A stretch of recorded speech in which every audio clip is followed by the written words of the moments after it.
Hello, my name is John, and today we'll be reading Professor Amy Wax and the Brownshirts on Campus by R. Emmett Tyrrell, Jr., Washington Times, February 20th, 2018.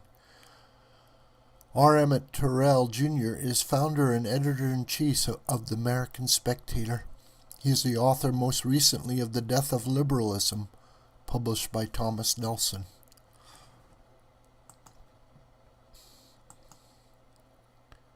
Recently, a professor at the University of Pennsylvania Law School, in league with a professor at the University of San Diego Law School, made bold to write an essay for the Philadelphia Inquirer.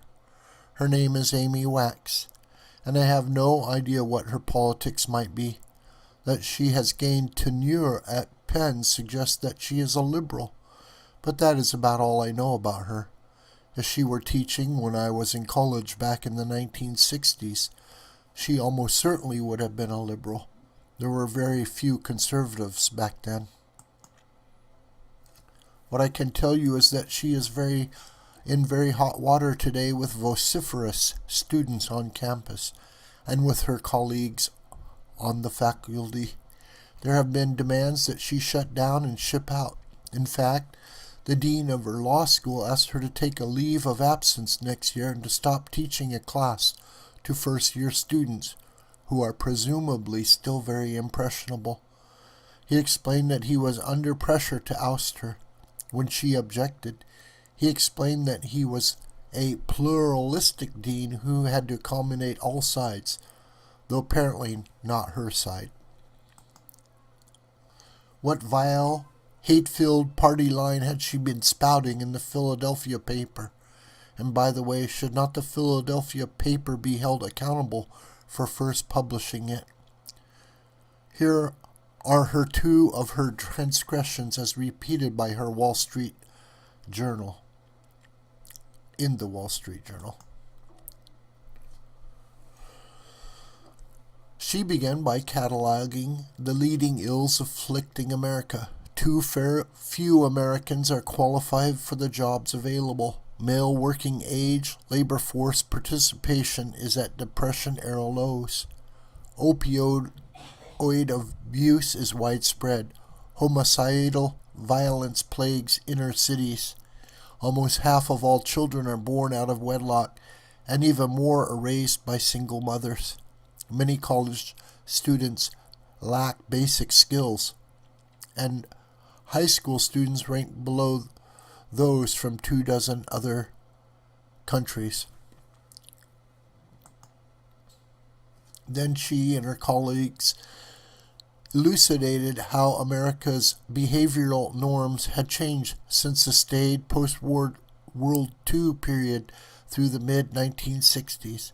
Until the mid-1960s, the norms were: get married before you have children and strive to stay married for their sake. Get the education you need for gainful employment. Work hard and avoid idleness. Go the extra mile for your employer or client. Be a patriot, ready to serve the country. Be neighborly, civic-minded, and charitable. Avoid coarse language in public. Be respectful of authority. Resist substance abuse and crime. So what is so controversial about the above? According to Miss Wax, a large number of students and professors found her ideas racist, white supremacist, xenophobic, heteropatriarchal.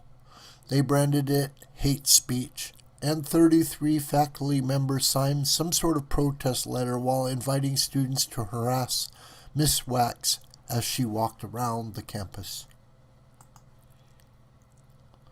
Sounds to me like the Brownshirts have taken over at Penn, and I am told that the student bullies and profs on many campuses around the country carry on like this.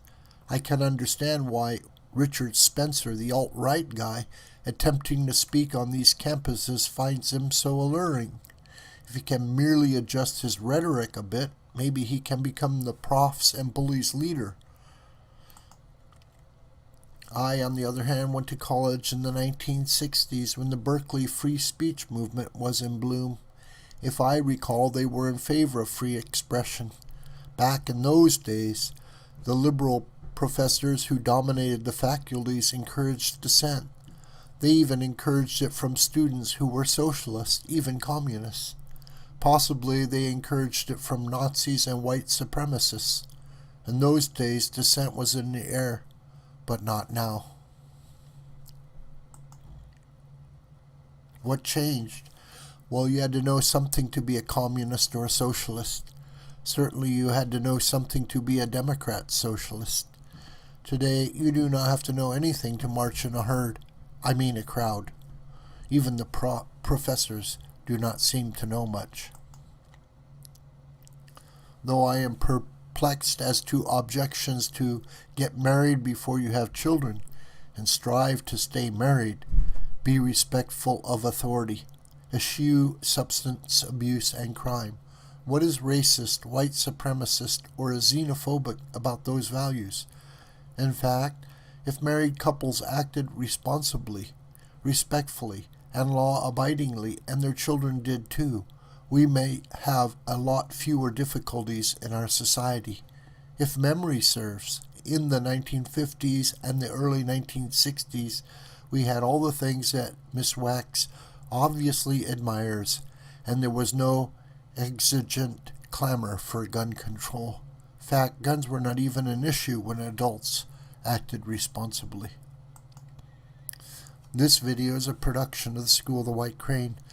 My name is John Brooker, and you can communicate with me through commentary on this video or through my Gmail listed here. Please share this video with family and friends and on social media. May God richly bless you.